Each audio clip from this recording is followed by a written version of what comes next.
So our international financial reporting standards are actually the individual standards that are mostly being covered under this second aspect of our financial reporting examination. So basically, it's covered under question 2 of the ICAG exams. Okay.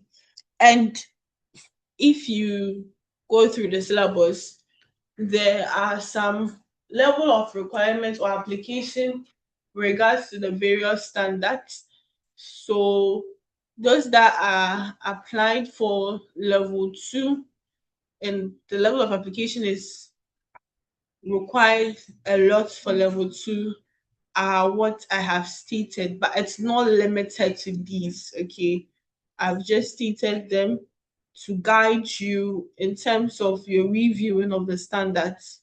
Okay, so we have IS2, 8, 12, 16. So that's inventory, accounting policies, income tax, PPE, government grants, foreign exchange, foreign currency transactions. We have borrowing costs. We have financial instruments, impairment, provision, contingent assets, contingent liabilities, employee benefits, non-current assets held for sale and discontinued operations. We have operating segments. We have disclosures to what do you call it? The consolidation disclosures. We have fair value. We have revenue. We have leases. We have intangible assets, we have earnings per share, and we have events after the reporting date. So it's a comprehensive list. It goes on and on, but these were just handpicked. That doesn't mean you should limit your studying to only this. So I've given the caution. So what I am going to do for the intervention is that I'm going to pick a question. So I might pick 2 or 3 questions, and I'll go through what the standard is, and we'll try our hands on the questions. Okay. So for our intervention session, you are allowed to try your hands on these questions and give feedback in the groups to be made available during this period. So our intervention session is for today and tomorrow. So for today and tomorrow, if you have any questions from your solving of these questions, you can feel free to ask in the group, etc. All right. So before I go ahead, question 2 requires you to answer questions on financial reporting standards. And in your tackling of these questions, you should be very um practical. Okay, you should be very practical, and if you feel like your strength is not in the individual standards, then it should be your third question to tackle. If you feel your strength is not in the individual standard, it should be your third question to tackle. Your emphasis can be on your ratios, can dive into consolidation, and then you can tackle this. Okay, if you feel this is not your strength, right? And then the individual standards might differ. Okay, you'd have some from various places that are scattered about, or you might have a complete question whereby they're able to dissect it into various standards and you are required to apply them. So you take all of that into consideration. Okay. You're going to review this question, see what the standard says concerning them, and then we will solve it. Okay. So this is a question whereby I'm just going to go ahead and see what it relates to. So we're going to talk about issues of impairment for non-current assets. Issues of impairment for non-current assets. So when tackling a question, Depends on how fast you want to go, but I always advise you read the requirements first before you tackle the question. You read the requirements first before you tackle the question. So, assuming Maths Limited represents a cash generation unit, show the financial reporting treatment of the brand name at 31st December 2021 in the books of Billy following the impairment review. Okay, so there's going to be a review of impairment and we need to show the brand name. But I'm not going to comply with the requirements. I am going to show you how they do an impairment review. In general, what and what not to prioritize. Okay. So with that being said, let's go and see what impairment is about.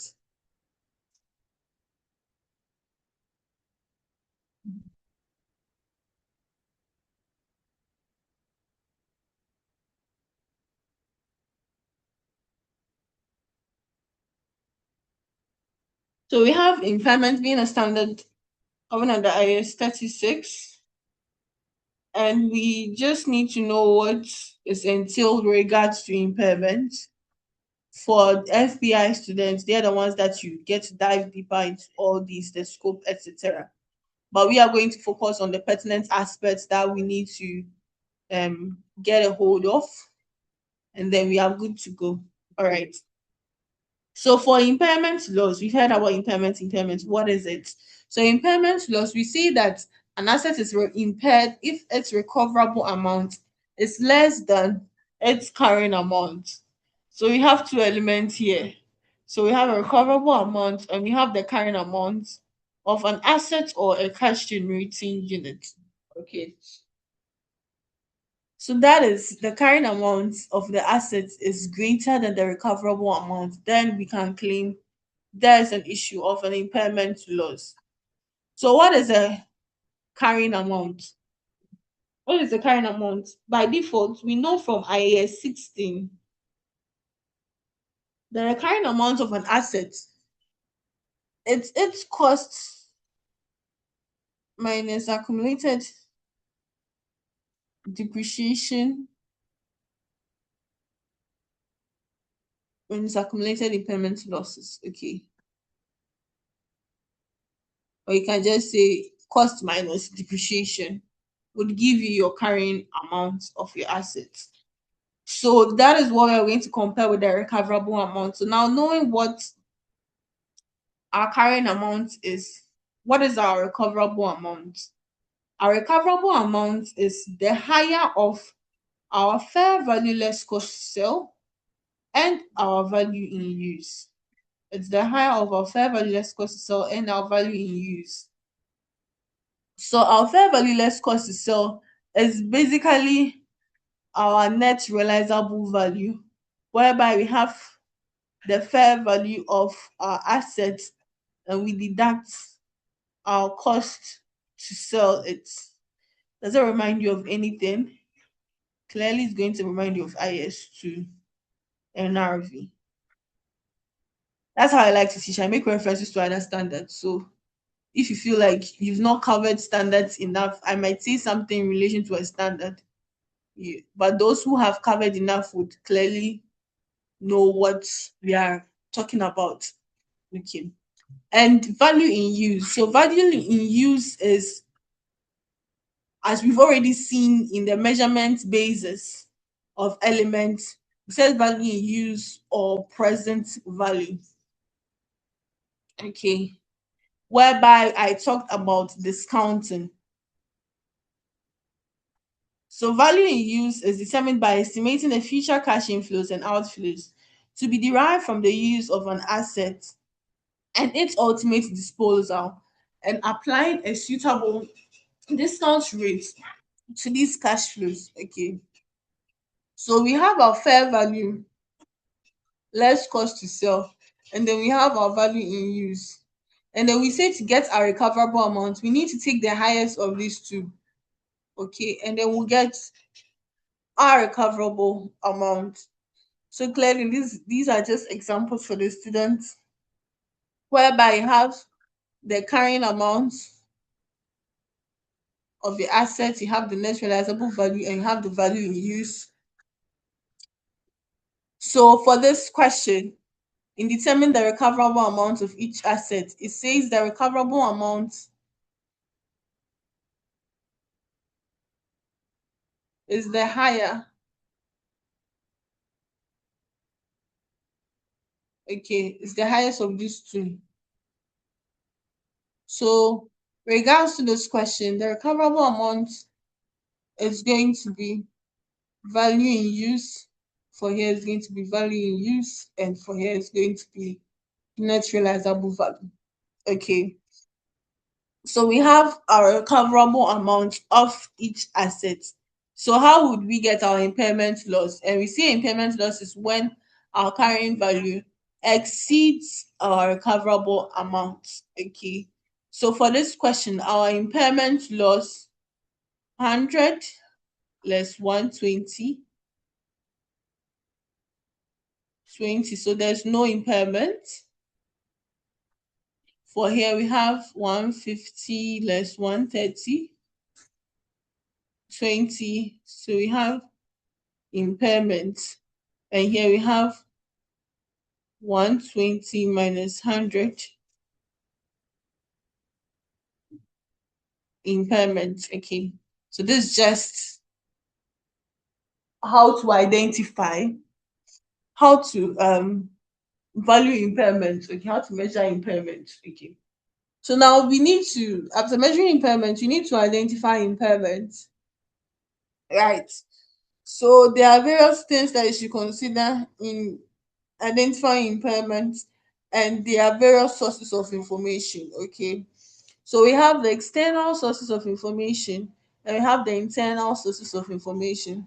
So for the external source of information, we mostly look at what is going on in the market. Okay, so if we have an asset existing in the entity and we compare it with that of the similar assets in the market, and then we notice that there's a fall in the value of the asset's market value, then this would signify an issue of impairment. Okay, when there are issues of technological advancements, market change, legal or economic change regards to the business whereby the asset is being employed, then we should consider making an impairment review of our assets.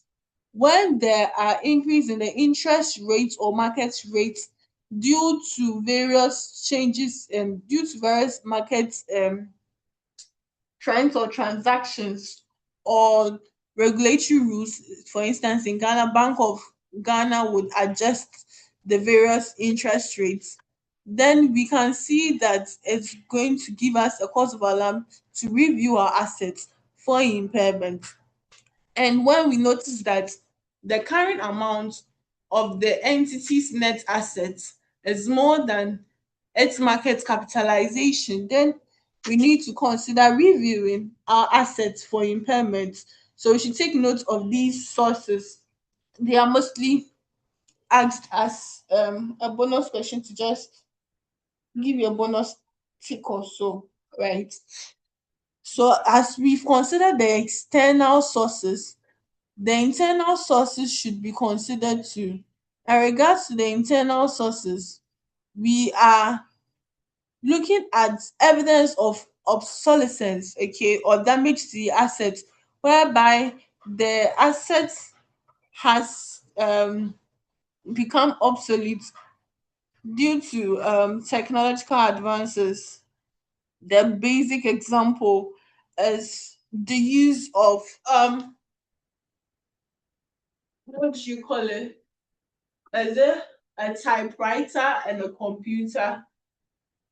There has been technological advancement. So those that deal with typewriters, they would have to um, completely impair their assets and clearly write them off due to these changes. So these are issues that should be considered. Okay.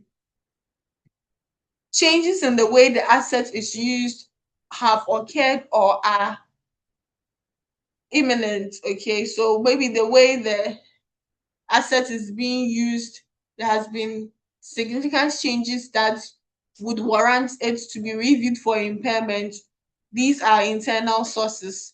And when there is some evidence available from internal reporting that indicates that the economic performance of an asset or is or will be worse than expected, then we need to put that asset up for review.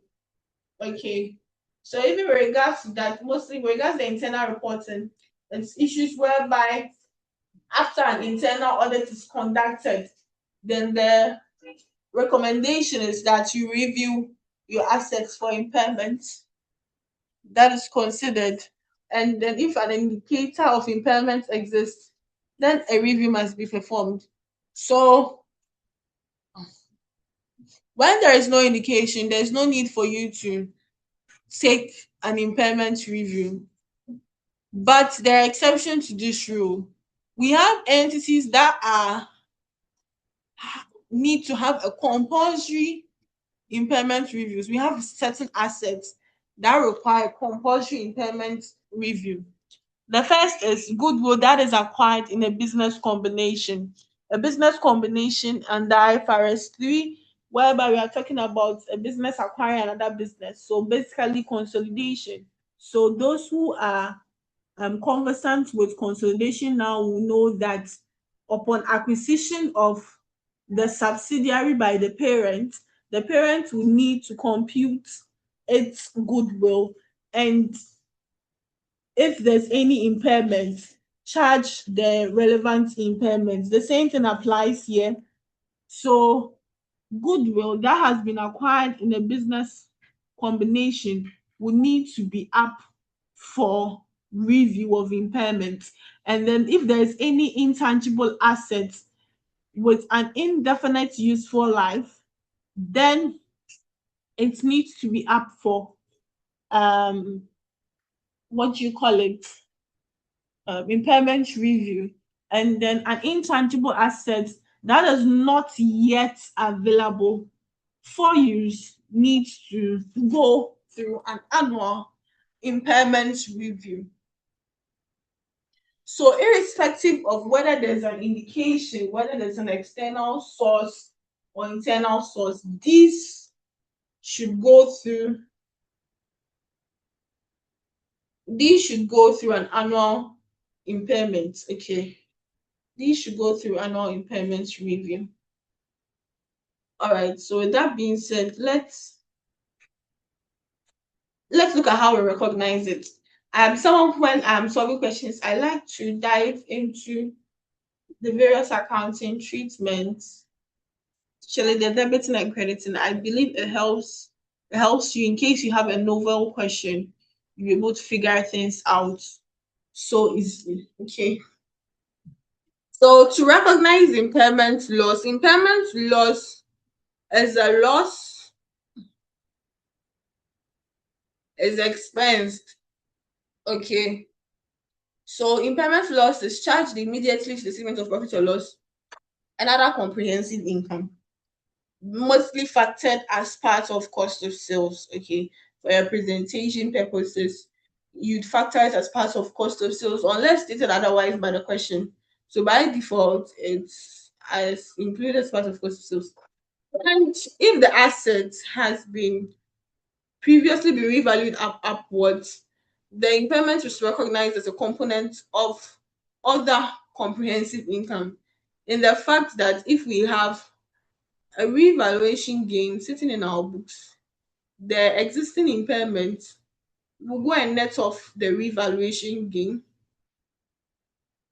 If the revaluation gain is exhausted and there's a remaining impairment, then it will be charged to the statement of profit or loss. Okay, that's all that has been said here. All right.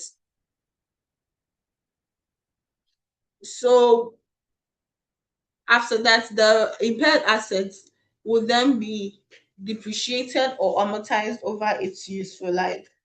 So impairment is not much of a headache. It's, I believe, by far, it's one of the very easiest standards you can actually come across. Okay.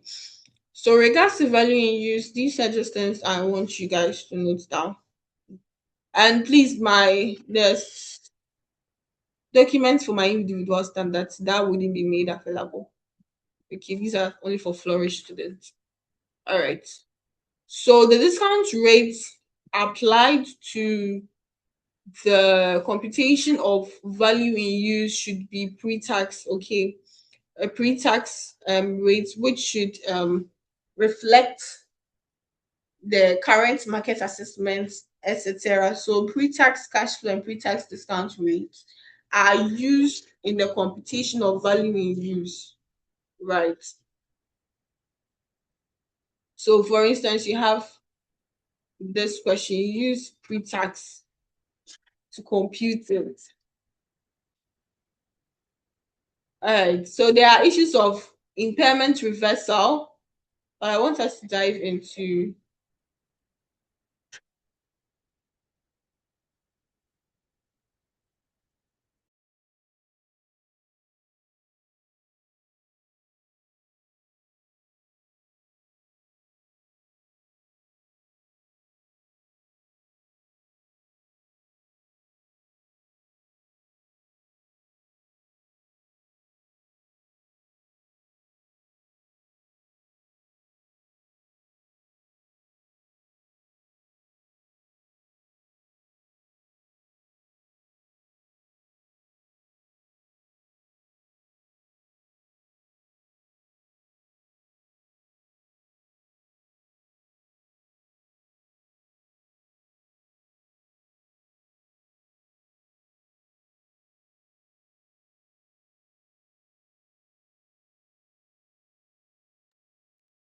Okay, so for the purposes of our question that we are trying to solve, let's dive into what a cash generating unit is. Okay.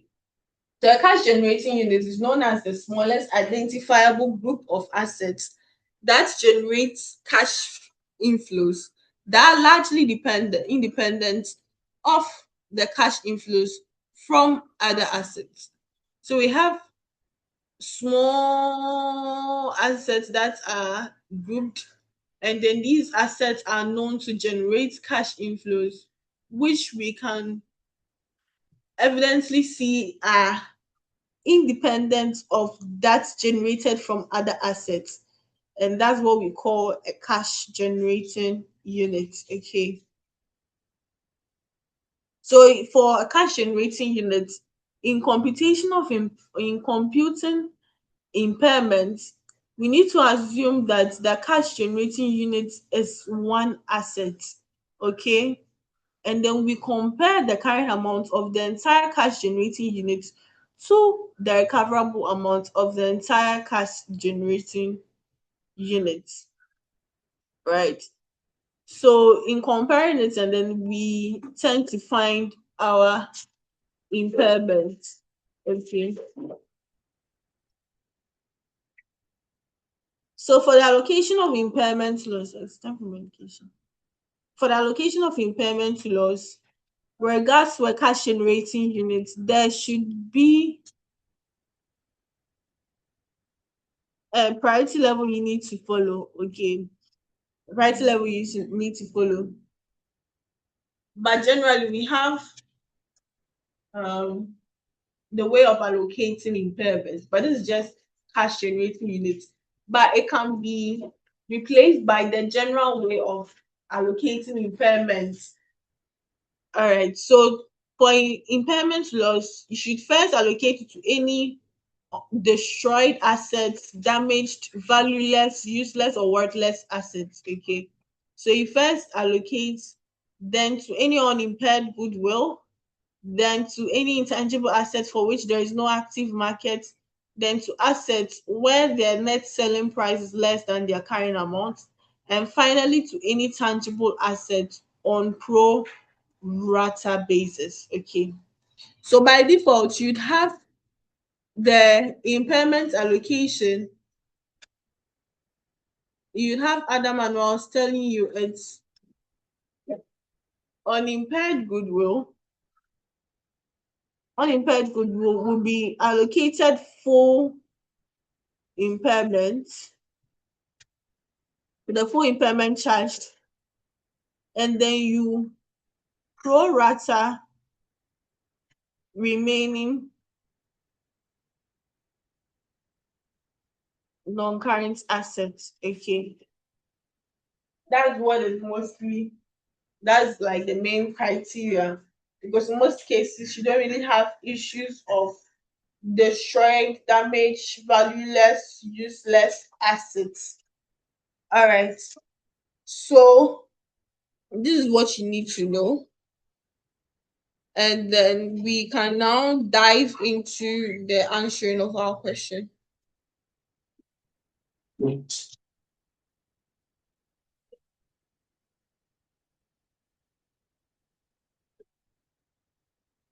ready. The kids can make noise. It's annoying.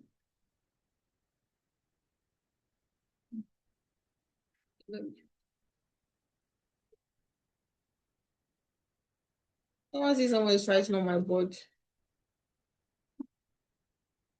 I don't see that. All right, so let's try our hands on this question.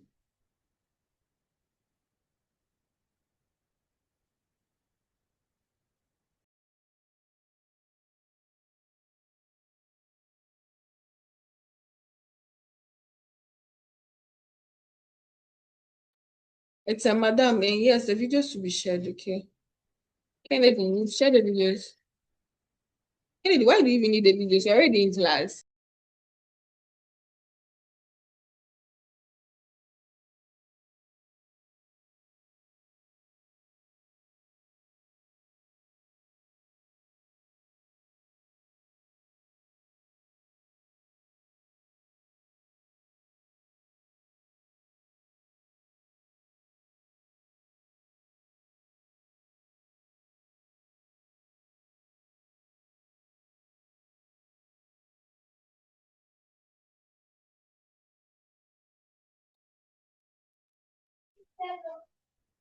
All right, so let's tackle Billy's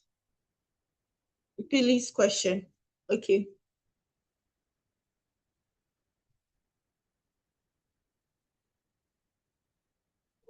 We are going to deal with the allocation of impairment for a cash generating unit.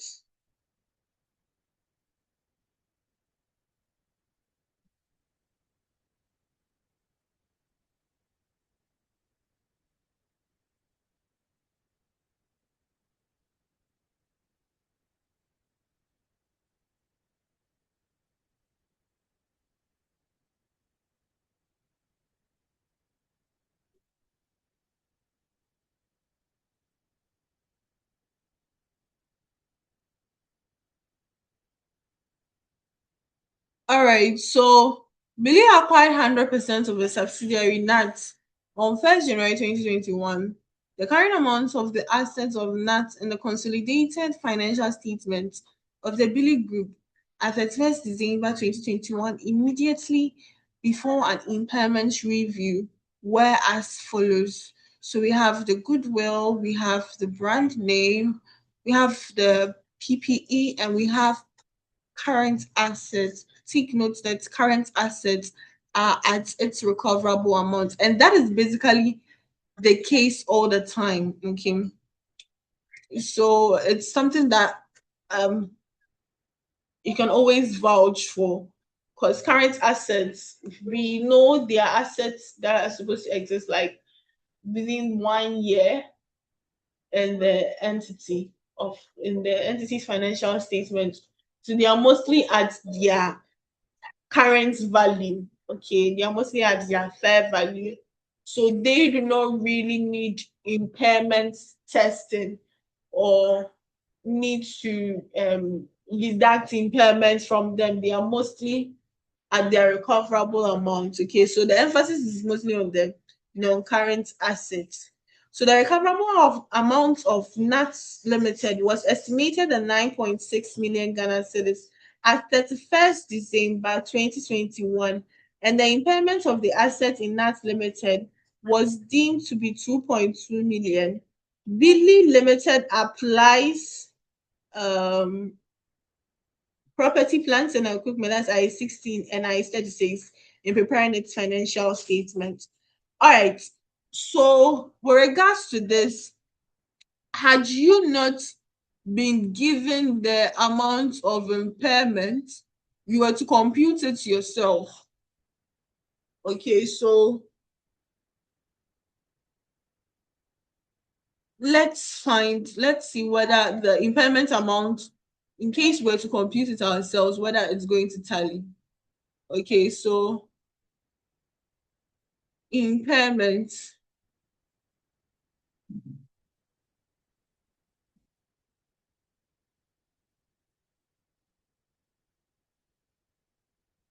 Parent loss on that limited in millions.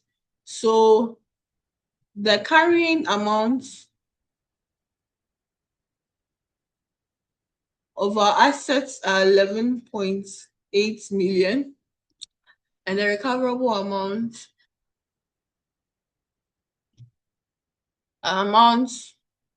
is 9.6 million. What's the difference? 2.2.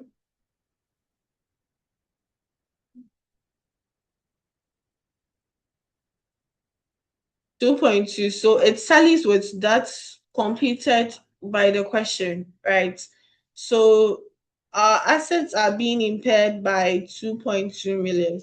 So now we need to allocate this impairment to our assets. Okay. So you're going to allocate the impairment to our assets.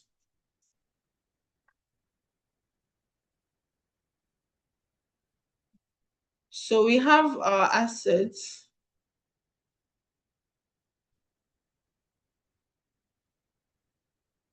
We have the carrying amount. And then we have impairment.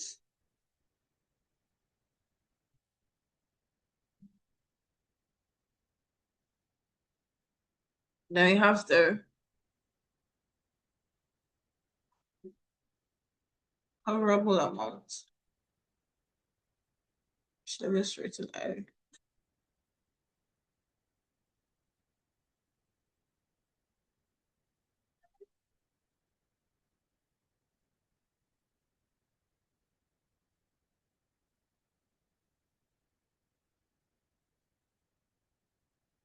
So for our assets, we have goodwill.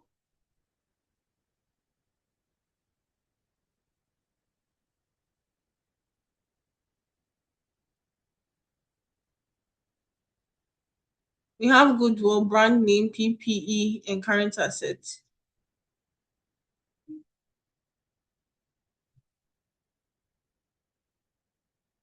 PPE, current assets.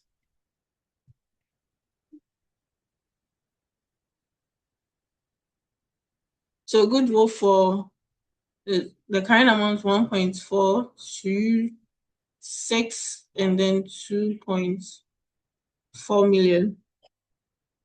Okay, so with that being said, we need to allocate an impairment amount of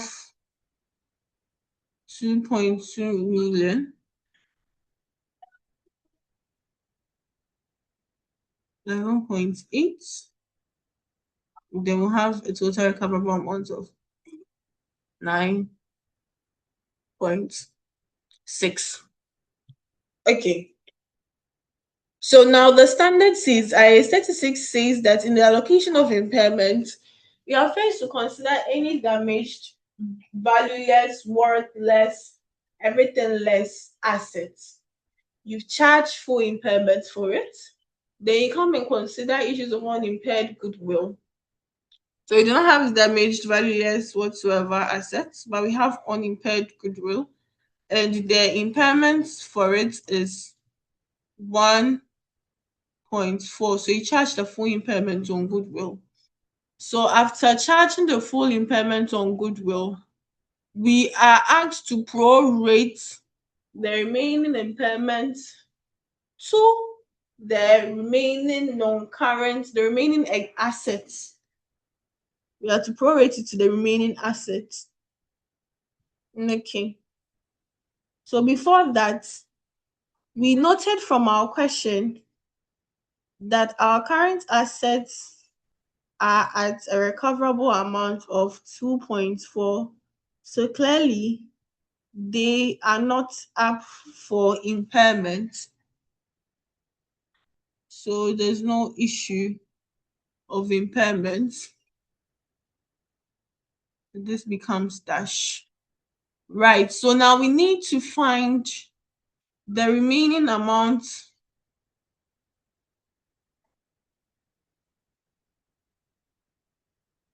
impairments and prorate it. Okay. So our remaining impairments 2.2 minus 1.4. How much are we getting? 0.8. 0.8. 0.8. Thank you. So we are getting 0.8. So now we are to prorate it. So pro rata basis. In prorating, it is the carrying amount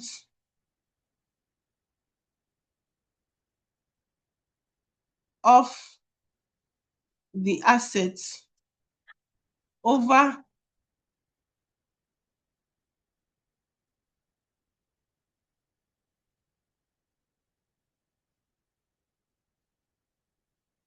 the total carrying amount of all remaining assets.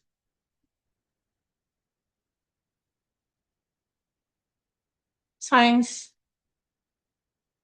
the remaining impairments.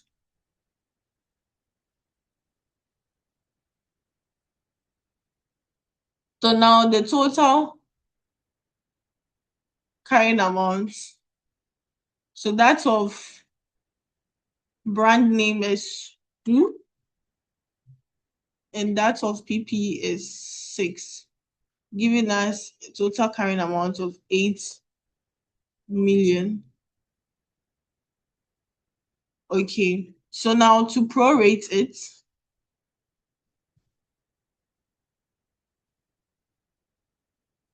so for brand name,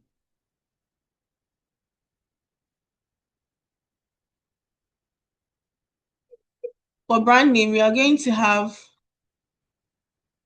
2 over 8 times 0.8. And for PPE, we are going to have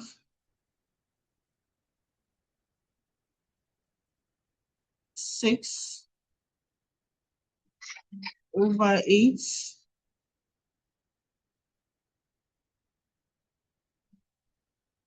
times 0.8. So how much are we getting for brand name? 0.2. 0.2. 2.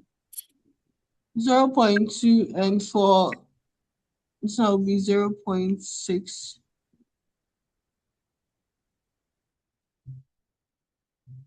Okay. So then we bring our impairment amount 0.2, 0.6. Just like that. So now we make the deduction. We'll have 1.8 and we'll have 5.4. So these are going to be our recoverable amounts for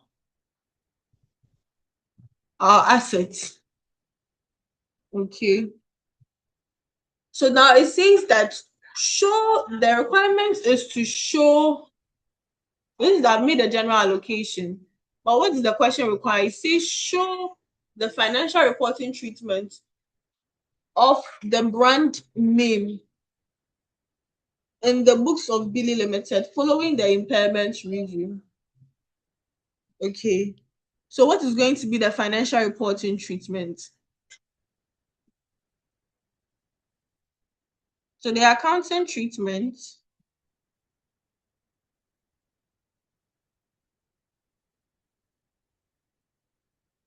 we are to debit POL with the impairment amount of 0.2 million and credit brand name in the statement of financial position with the same amount. So this is the accounting treatment.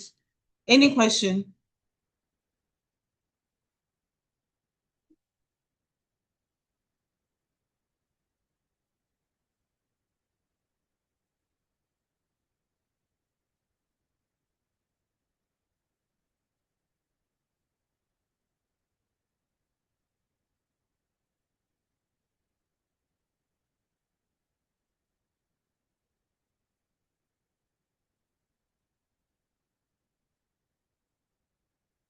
People that are showing us your faces and your rooms.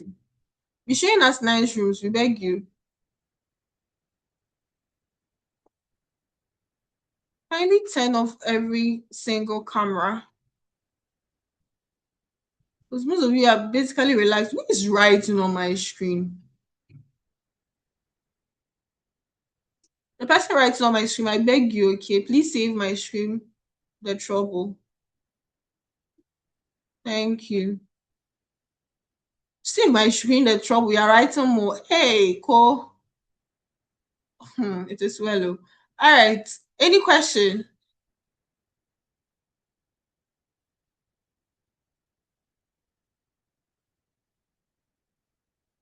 Any question? The way people are laughing. Don't be asking questions. When is everybody people laughing? Like I said, hey, go. You should stop writing. All right. If there's no question, let's move on to the next aspect. So I should please scroll down. Okay.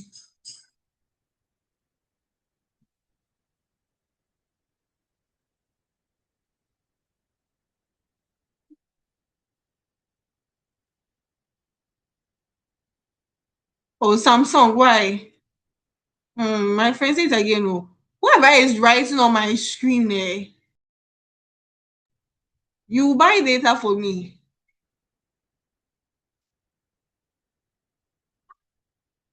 Kindly stop writing on the screen. You are affecting those who are trying to.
Okay, let me see to the questions.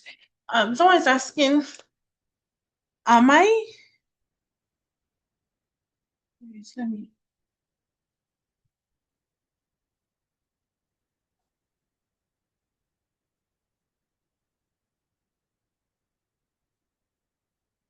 please are you skipping the treatment of reversals or we'll come back to it? Or we are done with IS 36. So you're not going to come back to it. But I can open the note and you can just screenshot it. You can just take a clip of it. Or for SOA, if that's okay with you. Please, mean, in a situation where there is a worthless patent and a damaged machine, which one should we deduct first? So they are all on the same level of priority. So if that's the case, then clearly the amount of impairment should be enough to suit both. Okay, because we can't prioritize one over the other. But in case the amount of impairment is not sufficient, then you treat the one that showed up first. Okay, the one that so that's between the worthless and the damaged machine. The one that was provided to you in the question first should be deducted. Okay, that is for Gifty Darko. All right. Um, okay, I guess that's all the questions I'm seeing. All right, so I need to share my screen with you and rush to a standard that no one likes to learn about, but I like it.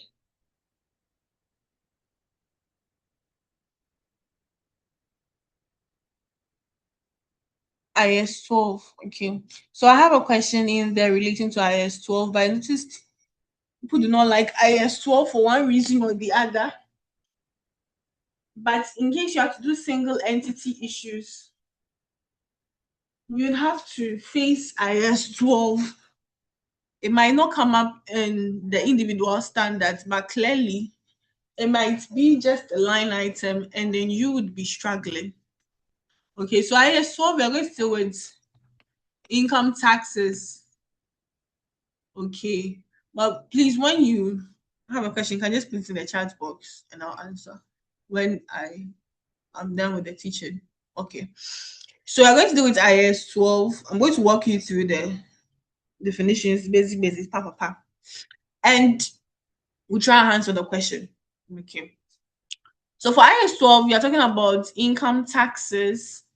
It's different from taxation in the sense that we want to find a way that we would compute our taxes so that it would comply with IFRS. So IFRS brought the standard. It says, in case you're finding difficulties in how you are to account for your taxes in your books, here is the way. Okay. So regards to income tax, we need to know how to charge our income tax and what to charge our income tax on.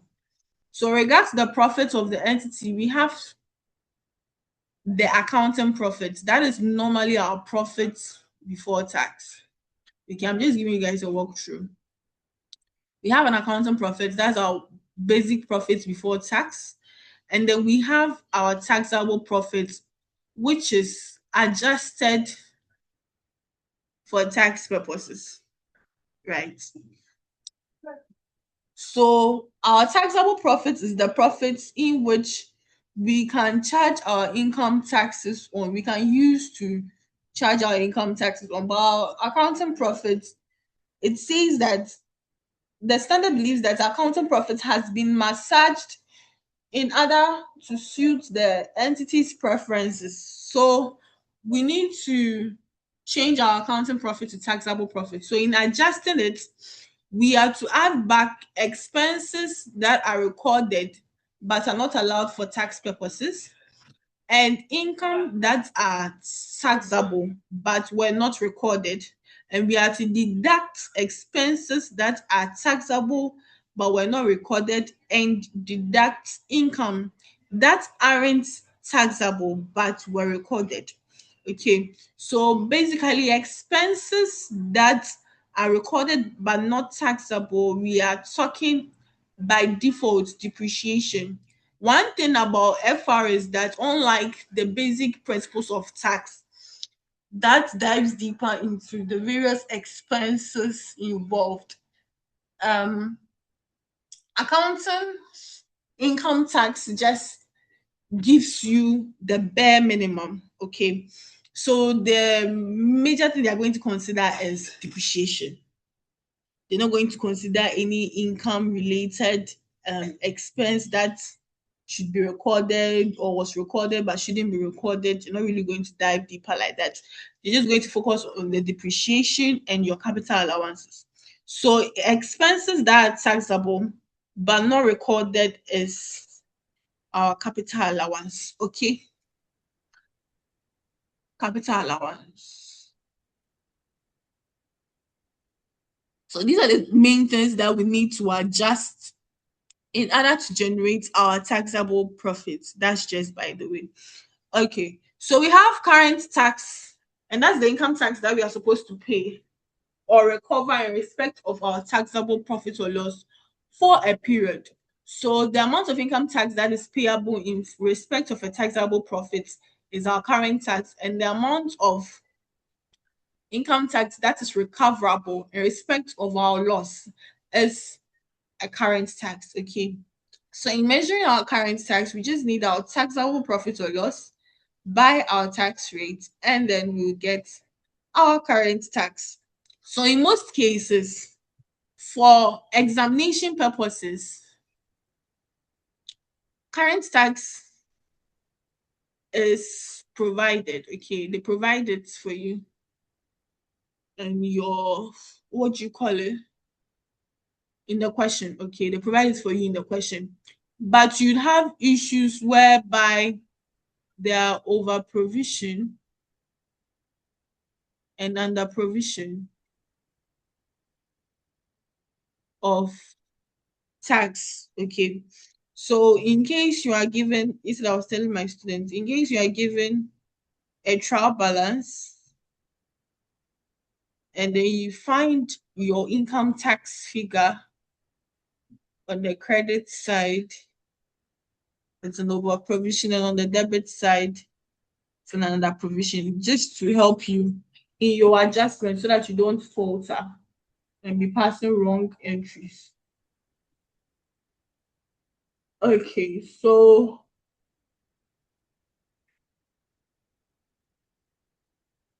let's dive into deferred tax. That one is important to read and the rest. All right, so deferred tax under consolidation, it might be ignored. Okay, under consolidation, deferred tax might be ignored, but not for single entity public single entity published accounts. Okay, deferred tax issued might be considered. It might just be a line item. It might just pop up in your trial balance for you to make adjustments to it. But deferred tax would be considered. Okay. But what matters mostly is the movement in the deferred tax and how you compute your deferred tax. So deferred tax is the income tax payable or recoverable in future periods in respect of temporary differences, unused tax losses, and unused tax credits. Okay, so deferred tax, when you say something has been deferred, it means that it has been taken to the future. Okay, so if you have to settle it, you are supposed to settle it in the future. That's what deferred means. So the same thing applies for deferred tax, and they have two types. We have the liability and we have the assets. Okay, so the liability arises from taxable temporary differences, and the assets arises from deductible temporary differences, unused tax losses, and unused tax credits. Okay, so deferred taxes are mainly non-current liability or non-current asset reported items, unless the asset is in this final period. Okay, unless the asset is in this final period, they are basically something that you record in your non-current assets or liability. I need to give me a minute.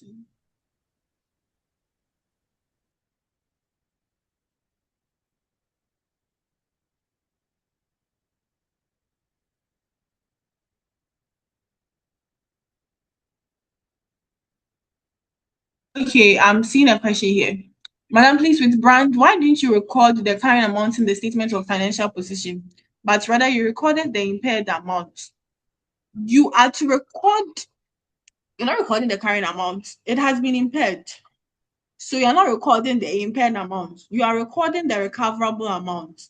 All I showed you was the accounting treatment of the impaired amount. Okay, that's impairment.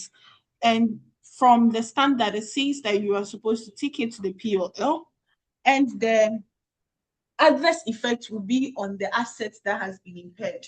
Okay, so the final figure I'm going to present as brand in your statement of financial position is going to be the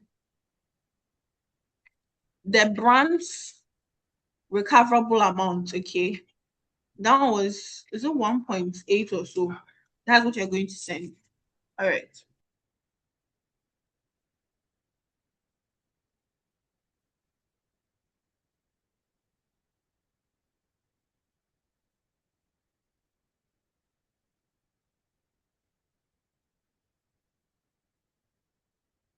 Okay, back to IS 12.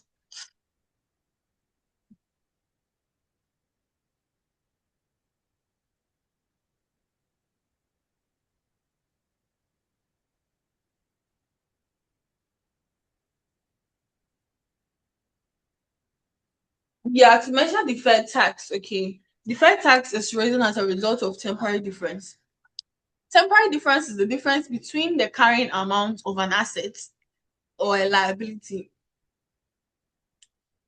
and its tax base, okay. So you have the carrying amount of an asset, and then we have a tax base.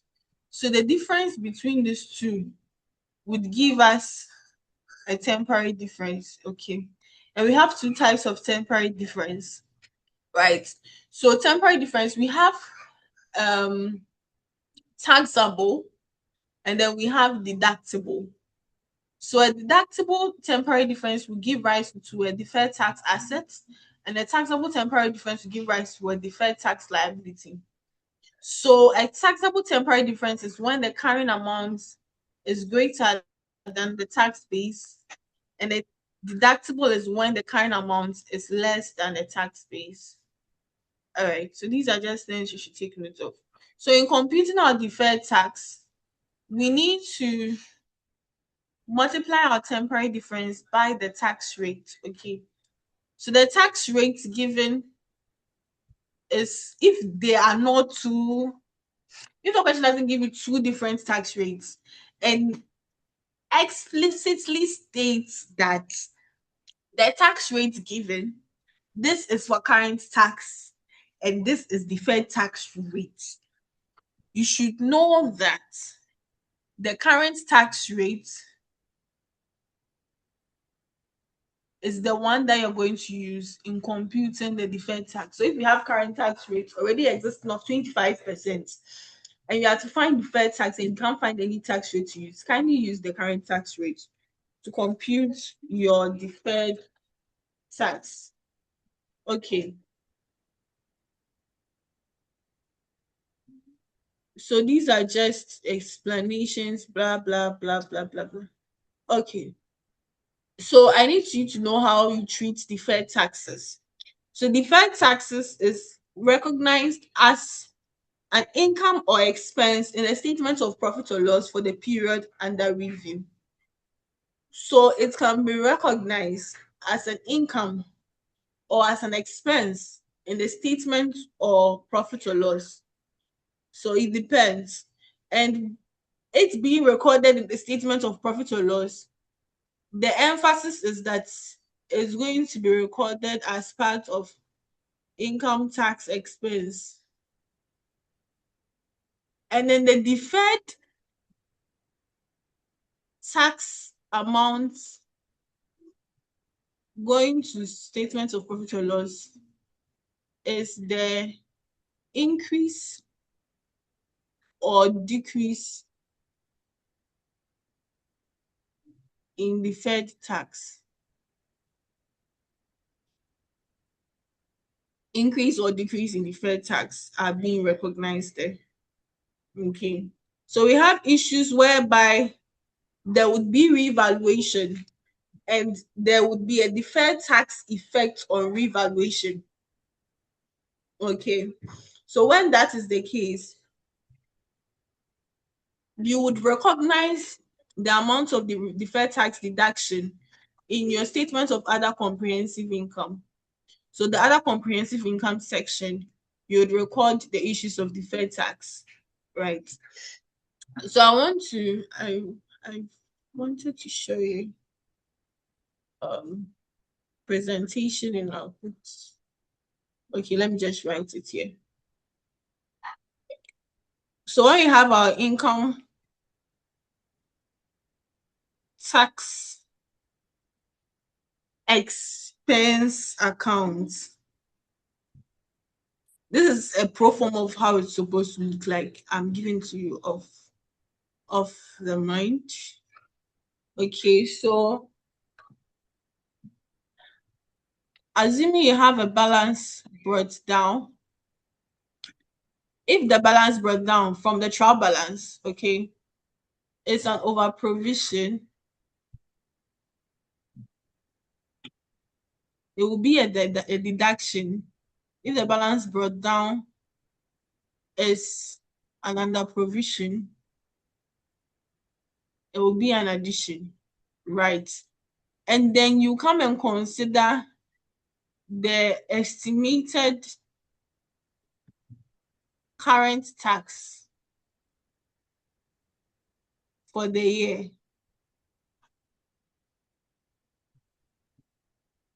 And this amount goes to the statement of financial position as your current liability.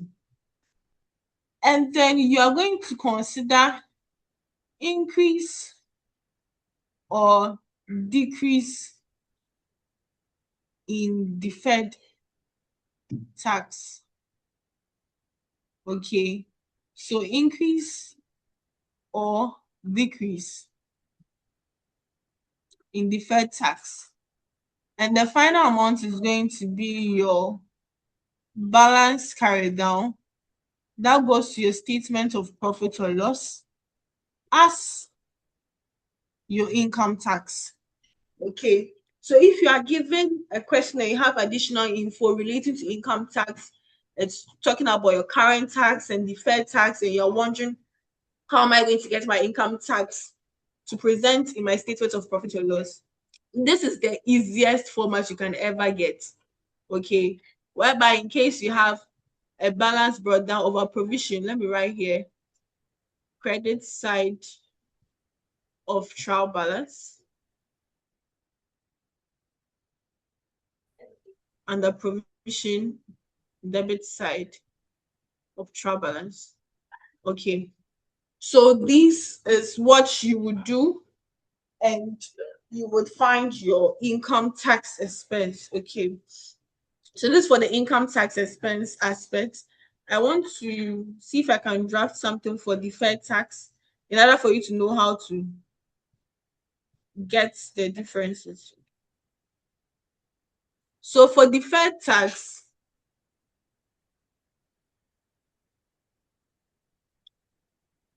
it depends on the question in particular. Your balance brought down might be there. Okay. And then you might have your balance carried down.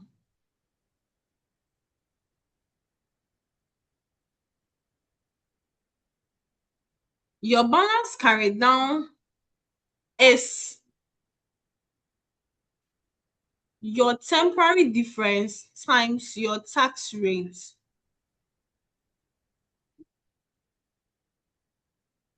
Okay, that's your balance carried down, and this goes to your statement of financial position, either as a non-current asset or a non-current liability.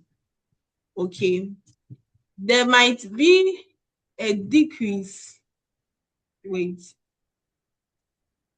there might be issue of revaluation gain. Okay, so for that you have to find your deferred tax on revaluation, and that one is not always. The question has to state that you are supposed to charge deferred tax on revaluation. So there should be a deferred tax on revaluation, whereby the tax rate times revaluation.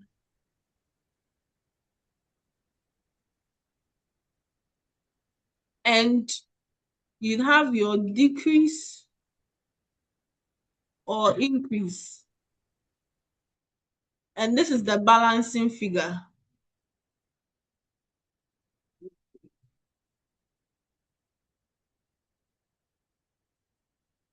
Okay. So this is how deferred tax preparation is also going to look like. So these are just needs showing you what to look out for in case you have a question, they have tax elements you're supposed to present. This is what you're supposed to know in your preparation. Okay. All right. Let me, please, can I get a shot of that? Just, you didn't want to take a picture of it. Don't worry, oh, I'm supposed to share the notes. I didn't beat my notes, so I would save the document and add it to my notes that the workings I'll send to you guys. So don't worry about it. Okay.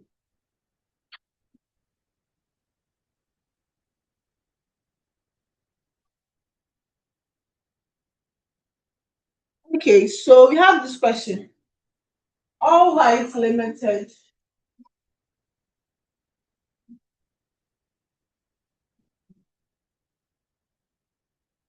All White Limited. And please, the questions that I did not tackle here, um, it means I might have tackled them in the previous guide.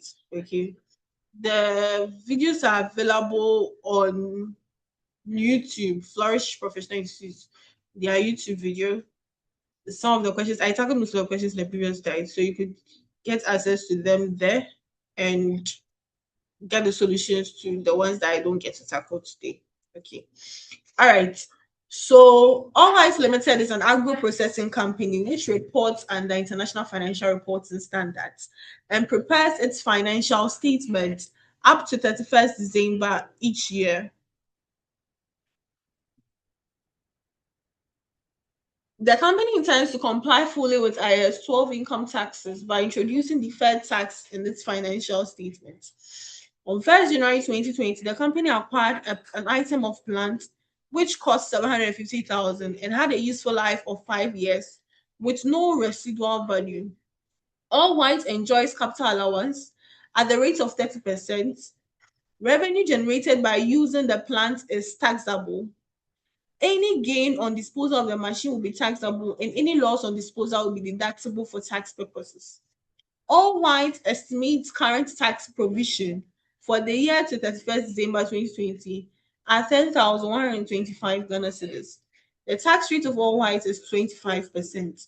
Required in accordance with IAS 12 income taxes. Explain the amount to be reported in the statement of financial position and statement of profit or loss for the year ended 31st December 2020. Okay, so let me open my working notes and then we'll do it.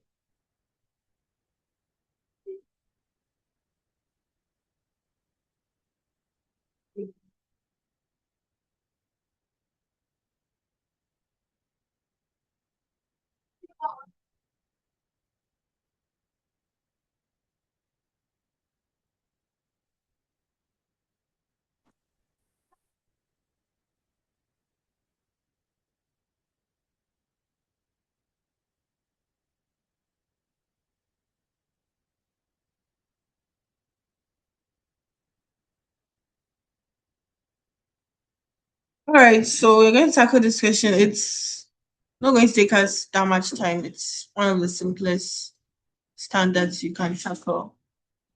So IS 12 in the books of all heights,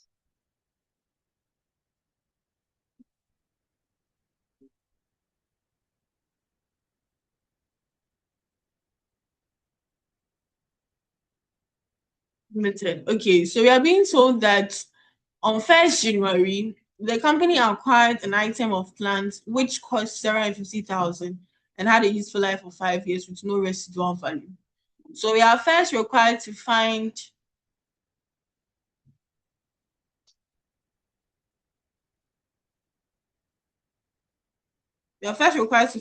our carrying amount of the assets. Okay. And we'll find its tax base. And then we will find the temporary difference. Okay. So we have the carrying amount.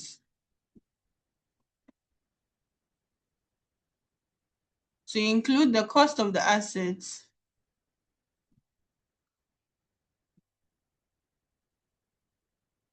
The cost of the assets is 750,000.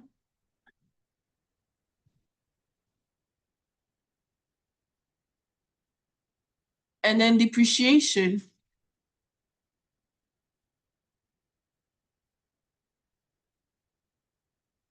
is going to be 750,000 divided by 5 years. How much are we getting? 150,000.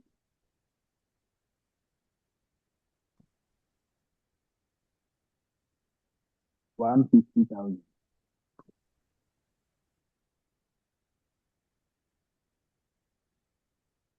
We're getting 150,000, giving us carrying amount of 600,000.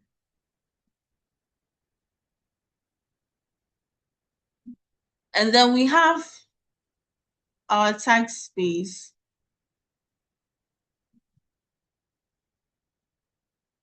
So tax base, we have the cost of our assets to be 750,000. And we have our capital allowance to be 30% of 750.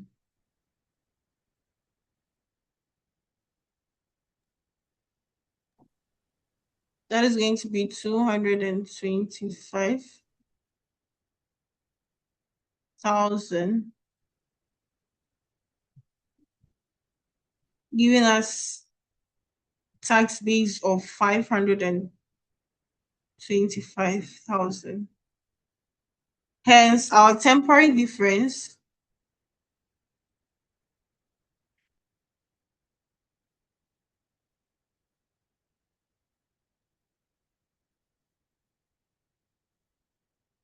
is 75,000. And we have to know the kind of temporary difference we are dealing with. We said temporary difference is when the carrying amount exceeds the tax base, it is taxable. Okay.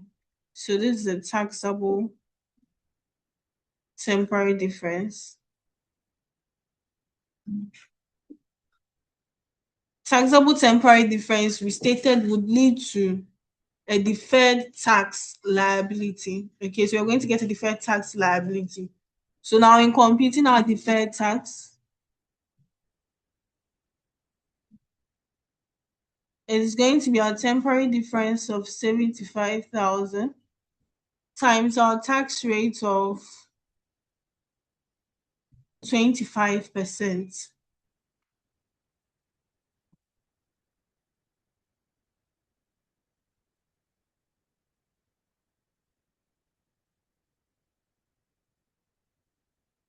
We'll get 18,750.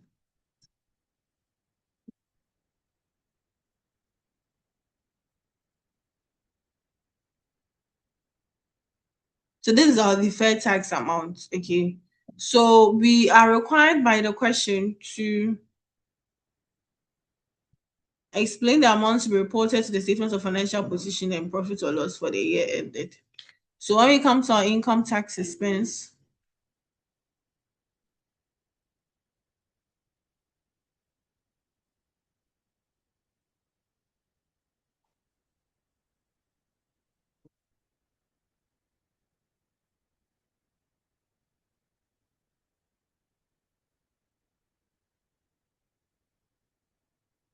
yes.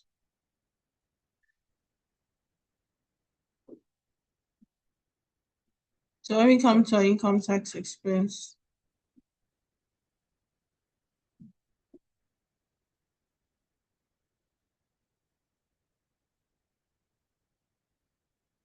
we're going to have our current tax,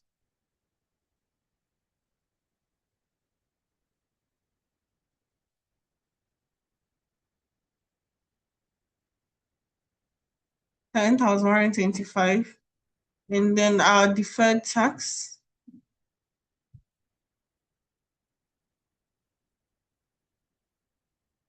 18,750. Okay. And having our total income tax of 288,775. So in our statement of financial position and statement of financial performance,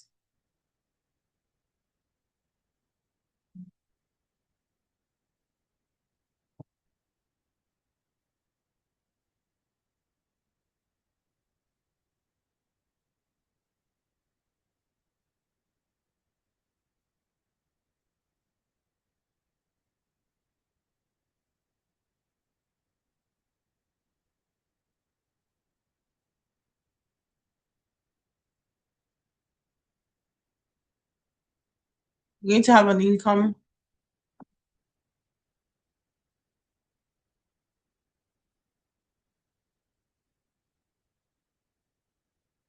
875, and in our statement of financial position,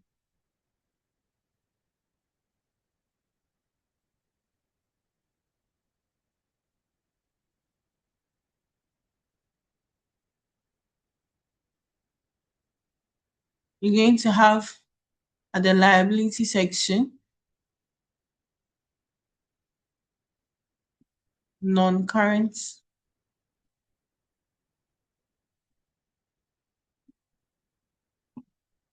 liability is going to be deferred tax 18,750. For our current liability,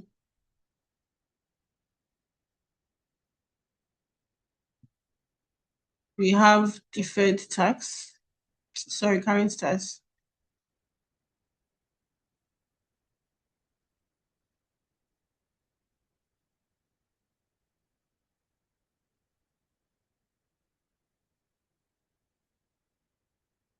So this if it is just the beginning of the period. Okay. So there are going to be issues whereby some already exist in the books. Deferred tax already exists in the books. So you just need to post the changes, and that is when you'd comply with what was stated in the standard, what I demonstrated in the standard as a sketch. Okay. Any question?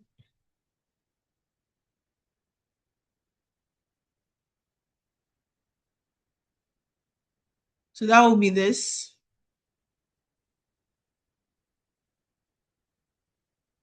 So if we were to go to the subsequent period, the treatment would have been like this. We'll find any decrease or increase, we'll transfer to this, transfer to that.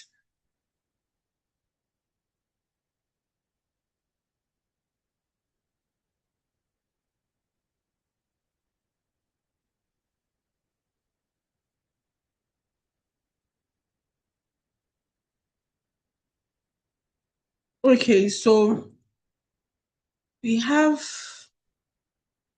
2 hours more to end this session, and I need to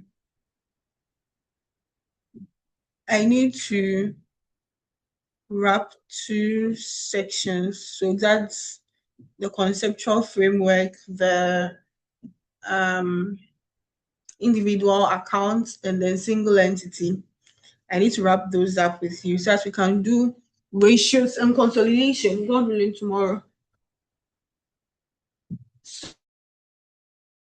So, if you'd permit me, I'd like to jump to single entity, and then when there is a bit of time left, we'll come back and solve an additional individual standard question. If it's okay with you, then you can just react with a thumbs up.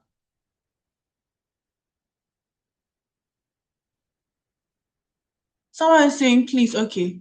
Someone is saying, please, when do we see the deferred tax is a non-current asset?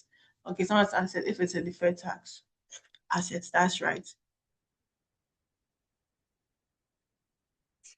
Please, do you have video on sustainability reporting? I think that one, because it's more centered in corporate reporting, it would be with the corporate reporting class. So if the admin is in the group, I believe he can answer that one for you. In as much as we have sustainability reporting hours, it's more centered on those days here. Okay. All right. So I personally am not a favorite to single entity because it's a lot of work. Okay. And it's very draining and it can take your whole time. So my goal is to give you guys the try and make it as easy as possible so you guys can beat the time. But single entity there, you can't beat the time. Please make it, if you know you've not mastered it and you're not really that fast, you should make it like your last question before you leave the exam hall. So that one, just do the postings. Okay.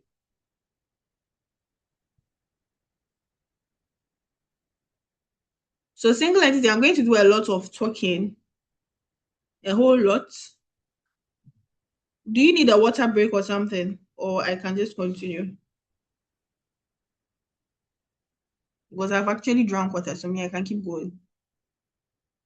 Do you guys need a water break? So like you react with a thumbs up so that I post you for okay. So we're going to pause here when it is 10:05, just 5 minutes. 10:05. If you want to go and do anything, please do it within 5 minutes, and then we'll start with single entity because I want to drain your head. Okay.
Okay, Lady Tina, we're not taking income expense to OCI. We are taking it to the statement of comprehensive income.